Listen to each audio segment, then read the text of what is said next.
I would like you to imagine sitting in a room looking up at a tiled ceiling, and you notice that one tile is missing, just one. What would you concentrate your vision on? What would you look at the most? The answer, of course, is the missing tile. Now, that's fine for ceilings. In fact, it's actually good because we can replace a ceiling's missing tile and once again have a perfect ceiling. Ceilings, after all, can be perfect. But this doesn't apply to life. Most of what is missing in our lives, or what we think is missing, cannot be replaced. Unlike a ceiling, life can never be made perfect. For that reason, concentrating on the missing tiles in your life is a big problem. Let me give you the example that taught me this great lesson about what I call the missing tile syndrome. A bald man once said to me, "You know, Dennis, whenever I walk into a room with people, all I see is hair."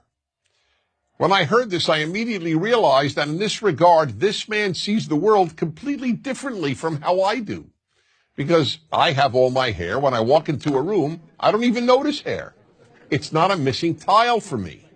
But for this person, hair is what he sees. This applies in some way to everyone. When a woman who thinks she has imperfect legs walks into a room, all she sees are perfect legs. Or take the example of the woman who once said to me, "Wherever I go, all I see are pregnant women." Now, how could that be? The vast majority of women, even those young enough to be pregnant, are not pregnant at any given time.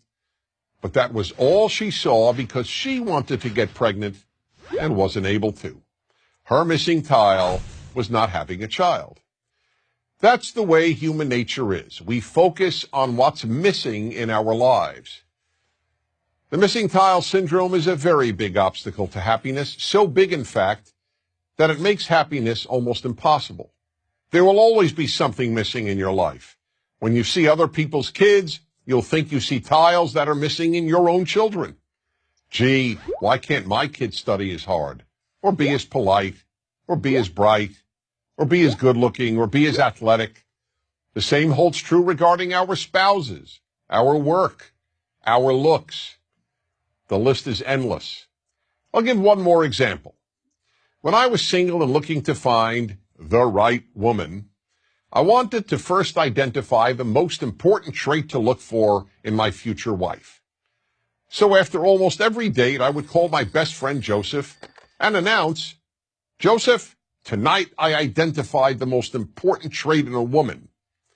And he would always say, "Okay, Dennis, what is it?" And then patiently listen. One night I would tell him that it was intelligence, another night that it was looks, another night personality, and on yet another night, kindness. One night, as usual, I called him up after an evening out and said, "Joseph, I finally figured out what the most important trait in a woman is." But this time he didn't say, "Okay, Dennis, what is it?"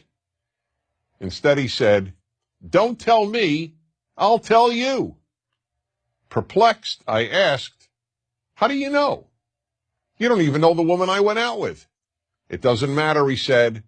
"Whatever trait tonight's woman was missing, that's the one you decided is the most important trait in a woman." I could say nothing. He was right.